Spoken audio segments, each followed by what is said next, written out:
Hello, welcome to our channel NS hello India. नमस्कार। आज की कहानी चाय के बारे में। चाय पीनी है? आइए। पर चाय पीने से पहले आज हम जानते हैं चाय का इतिहास।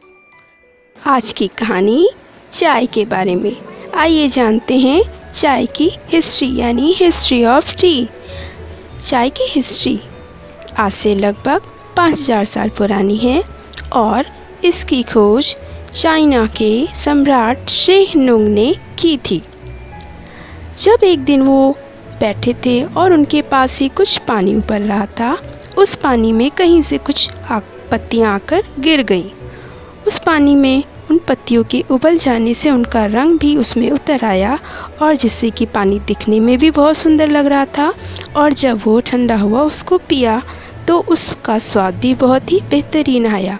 उसकी उस खुशबू और बेहतर स्वाद से खुश होकर सम्राट ने आगे इस प्रक्रिया को जारी रखा और कई तरह तरह के एक्सपेरिमेंट किए गए। इस तरह से हमारी चाय की शुरुआत हो गई।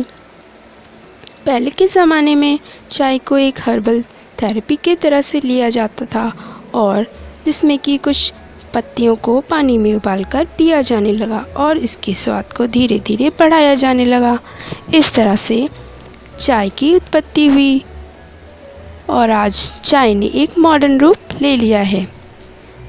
अर्ली एज में ब्रिटिश इंडिया कंपनी ने चाय को बहुत ही बड़े प्रोडक्शन के तौर पर असम से उगाना शुरू किया और इस तरह से हमारे चाय के बागान बनते चले गए। टी सबसे पहले चाय को हम एक मेडिसिनल प्रॉपर्टीज़ की तरह लेते थे और चाइनीज़ इन पत्तियों को पानी में उबालकर पीते थे जिससे कि हमारी बॉडी के अंदर के टॉक्सिन्स और जो पॉइजन्स होते हैं वो निकल जाएं और हमारे हेल्थ को अच्छा फ़ायदा मिले। शेहनुंग, सम्राट शेहनुंग ना कि एक रूलर ही थे बल्कि वो एक हर्बलिस्ट और एक साइंटिस्ट भी थे। इसलिए उन्होंने इस चीज़ को और बढ़ावा दिया और धीरे धीरे चाय की चीज़ों में और सुधार होता गया और चाय का उत्पादन बढ़ता गया। शेहनुंग ने इसको पहले तौर पर हर्बलिस्ट की तरह से लिया और उसे पानी में उबालकर पिया जाने लगा जो कि हमारी बॉडी को क्लीन करता था।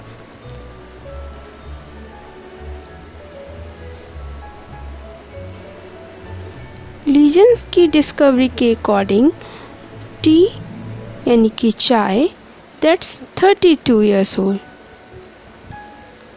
3200 साल पुराना है। चाय ने एक महत्वपूर्ण भूमिका ये भी निभाई कि हिस्टोरिकल टाइम में जो हमारे वॉर्स हुए उनको भी रोका। कैसे रोका? ब्रिटिश और नेपोलियन के बीच जब वॉर होने लगा तो उन्होंने आपस में ये समझौता किया और एक दूसरे को ग्रोइंग जो उन्होंने ग्रो कर रखा था जैसे कि पॉपी सीड्स और उन्होंने चाइना ने ग्रो किया टी और आपस में इन्होंने इन चीज़ों का आदान प्रदान किया जिससे कि हमारी फाइनेंस को भी फ़ायदा मिला और उस समय की वॉर और लड़ाई जंग को भी रोका जा सका। अर्ली एज में ब्रिटिश इंडिया ने भी चाय के बागान को बहुत ही बड़े तौर पर असम में उगाना शुरू किया। चाय का नाम चाय कैसे पड़ा?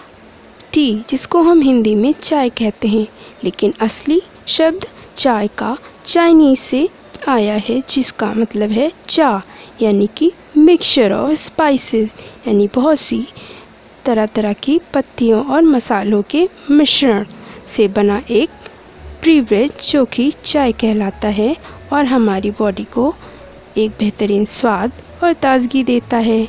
China is the largest T producer world wide.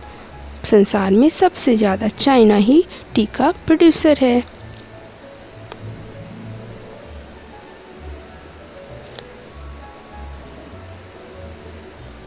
चाय की टॉप 10 किस्में जो कि हमारे भारत में हैं ताजमहल, रेड लेबल, वाघ बकरी, टेटली, मार्बल एंड ताज़ा। चाय के टॉप 10 कंट्रीज़ में है हमारा Morocco, Sri Lanka, India, China, Japan, United Kingdom and Turkey. क्या आपको पता है सबसे महंगी चाय का नाम? जी हाँ, चाइनीज़ की सबसे पुरानी झाड़ियों में बना द होंग पाओ टी, जो कि बहुत ही एक्सपेंसिव है। और ये एक्सपेंसिव क्यों है? क्योंकि इसकी कलियों को बहुत ही मुश्किल से उगाया और बहुत ही केयर के साथ बनाया जाता है, जिसकी वजह से इसकी फसल बहुत ही मुश्किल से उगती है और बहुत ही कम। तो ये इस वजह से बहुत ही महंगी होती है और इसका भाव सोने के दाम में होता है।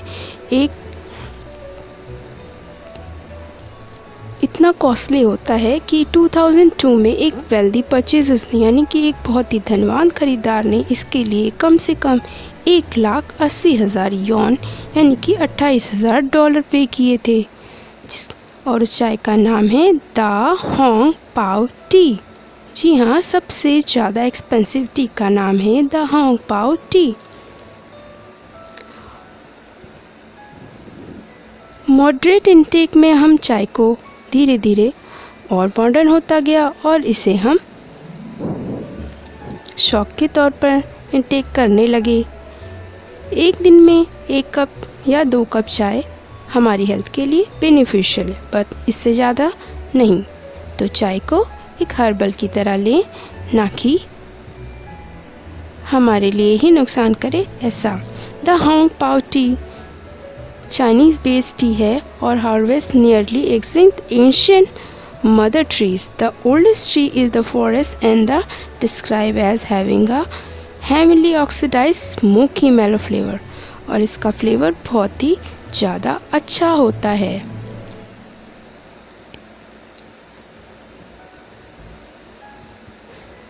टी का नेचर एसिडिक होता है, इसलिए हमें इसे खाली पेट नहीं लेना चाहिए। गर्म चाय पीने से हमारी बॉडी को एक मैकेनिज्म मिलता है, जिससे कि हमारे शरीर को ये लगता है कि हमें कुछ गर्म सा पदार्थ मिल रहा है, जिससे हमारी मैकेनिज्म चेंज होती है और हमारा शरीर गर्म रहता है। इसलिए ठंडी के मौसम में तो चाय बहुत ही हेल्दी, और गर्मी के मौसम में भी हमें गर्मी से बचाने के लिए चाय हमारे लिए अच्छी ही होती है, 1 या 2 कप। तो आपको हमारा आज का ये टॉपिक कैसा लगा हमें कमेंट करके बताएं। आपको चाय के इतिहास के बारे में जानकर कैसा लगा हमें कमेंट करके बताएं। Please like, share and subscribe our channel. Thank you.